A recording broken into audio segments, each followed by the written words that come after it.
આદિ, તમે હો છો ક્યાં? ગમે ત્યારે ફોન કરે તો ક્યારે રિસીવ નહીં કરવાનો. કામમાં હતો. એમ? હા. ફોનમાં જ કામ કરતા હશો ને?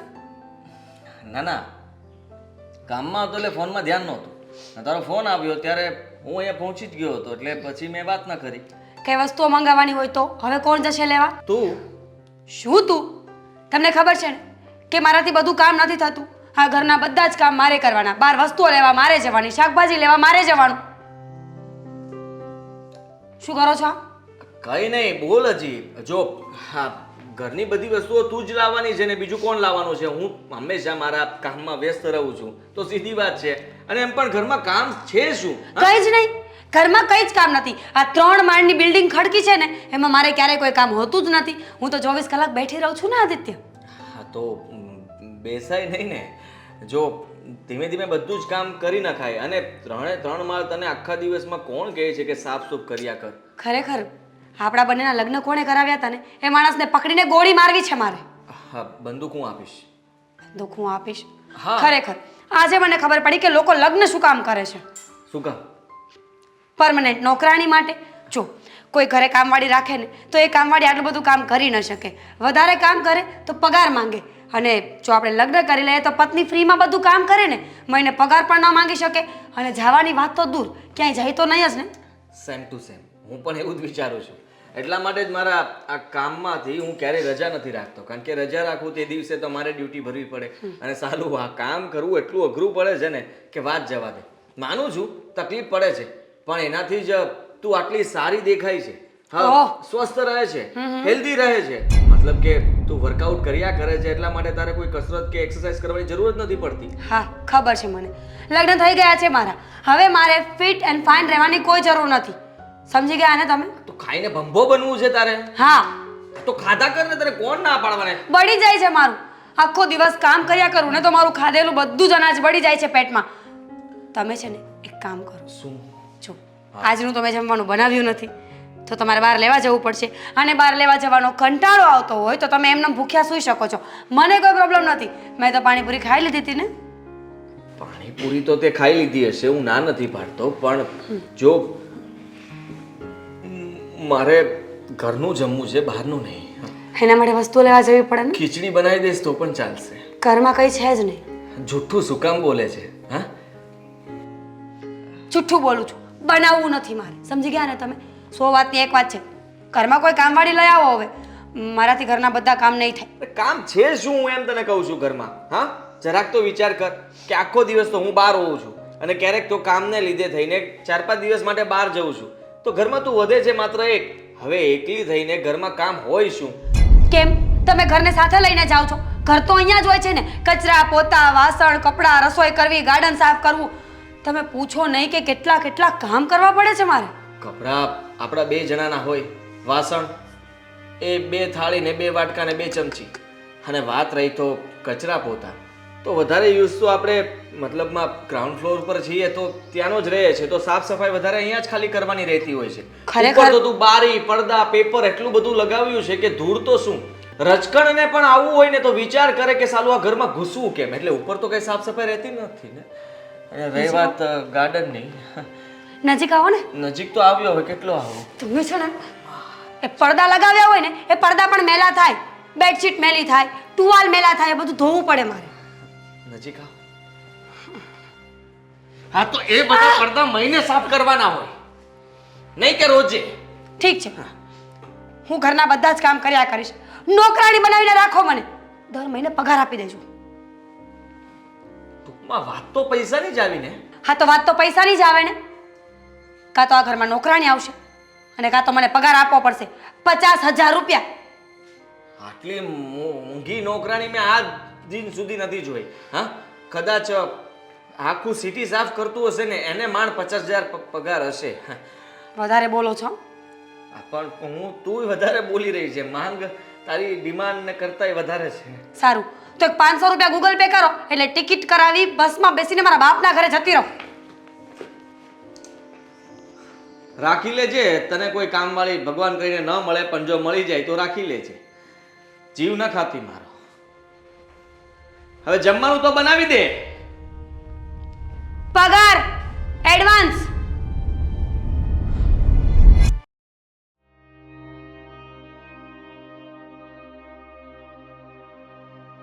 બા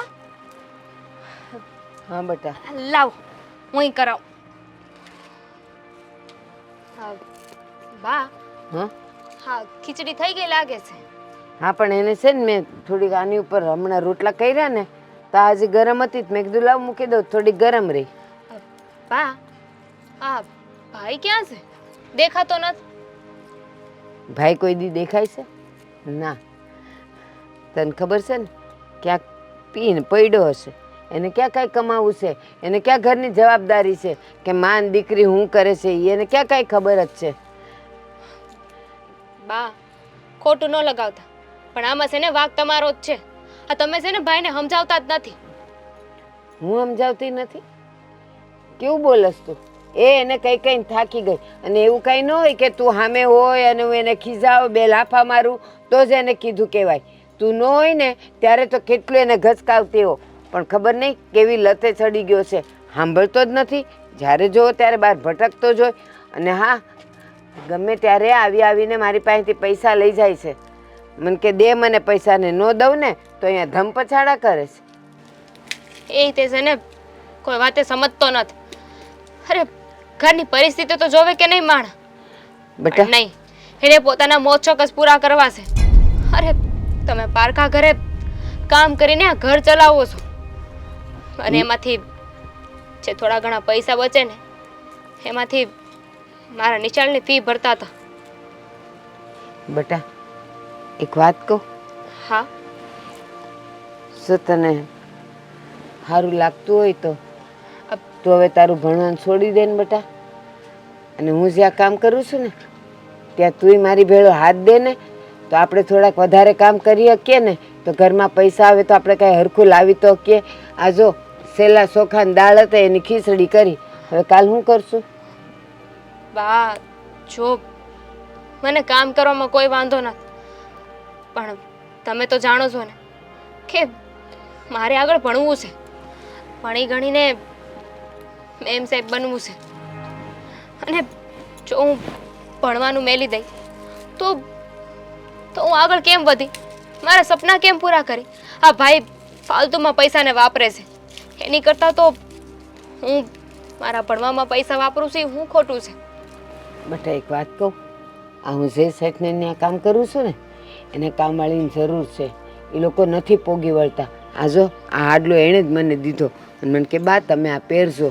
આ ઓલી તારી ઈ ઓલી શેઠાણી હોય ને એની બાનો હાડલો છે. તો મને કે બા તમે આ પહેરજો અને જો કોઈક સોડી હોય ને તો મારે ઘેર કામે મોકલો ને તો હું એને સારો પગાર દઈશ ખાવા પીવાનું દઈશ. તો બેટા મેં વિચાર્યું કે આ બીજી છોકરીઓને કેવું એના કરતાં હું તને જ ન કહું. તો બેટા તું કામે લાગી જાય મારો દીકરો. હવે ઘરની પરિસ્થિતિ એવી છે તો હું ના કેમ પાડું? પણ બા હું મારું ભણવાનું નહીં મેલું. મારે ભણવું છે. હું ભણી સઈ અને હાયરો આ કામય કરી તો હું વાંધો છે? મને વાંધો નથી બેટા. એક કામ કરને આ તારા સાહેબ છે ને એને પૂછી જો ને કે હું ઘરેથી વાંચીને પરીક્ષા દઉં તો હાલે કે ન હાલે અને કોક દી આવીશ તો છે ને હું શું કરે ખબર? હું કામ સંભાળી લઈશ અને તું નિહાળ જજે. એવું મહિનામાં થોડાક દી તું નિહાળ જજે ને થોડાક દી તું રજા પાડજે. અને જો તારા સાહેબ એમ હલાવતા હોય ને કે તું અહીંયાથી જ વાંચીને કરે તો શું કરશું ખબર? હાંજના બધાય કામ હું કરીશ અને સાંજે તું વાંચવા બેસજે. તું હોશિયાર તો છે જ તે. હા તો થઈ શકે પણ બા હવે તમે ઉપાધિ કરો માં. હા આખી જિંદગી ઘણું એ કામ કર્યું છે. ઘણા ઢહડા છે. હા મને મોટી કરી ભાઈને મોટો કર્યો. આ બધું તમે એકલે હાથે તો કર્યું છે. હવે તમે ચિંતા ન કરો. હું શું ને હું ભણીએ તે અને કામય કરી. બેટા કરમમાં જ કામ લખ્યું હોય તો પછી ક્યાં જઈએ? અને સાંભળ તું એ ઘરે કામ કરવા જાય ને એ લોકો બે માણા બહુ સારા છે મોટા દિલના છે. તો એના ઘરે તું કામ કરાય ને તો જો પૈસા ઝાઝા આવશે, ખાવા પીવાનું આવશે. અને આ જો ચોખા ને દાળ ને એવું તો એ એમને એમ દઈ દે. હું દિવાળીએ જાઉં છું ને એના ઘરે સાફસૂફ કરવા, તો એ મને કેટલું બધું દે છે. સારું, તો ક્યાં રહી છે? હું મળી આવું એમને. બેટા અહીંથી આમ બહાર નીકળીએ ને, આમ બહાર જઈશ ને એટલે એક રસ્તો આવશે, અને ત્યાં હું તને કહું એકડો ને હાથડો, હા 17 નંબરનો બંગલો છે.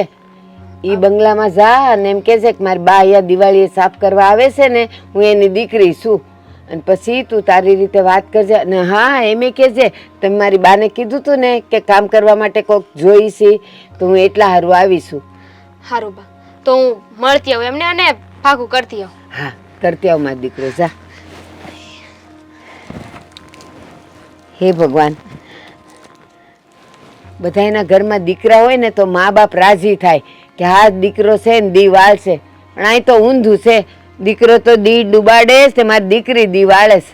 ભગવાન કરે ને એને કામ મળી જાય ને, તમે મા દીકરી હારે કામ કરીને આ ઘરને કંઈક ઊંચું લાવવું, બીજું હું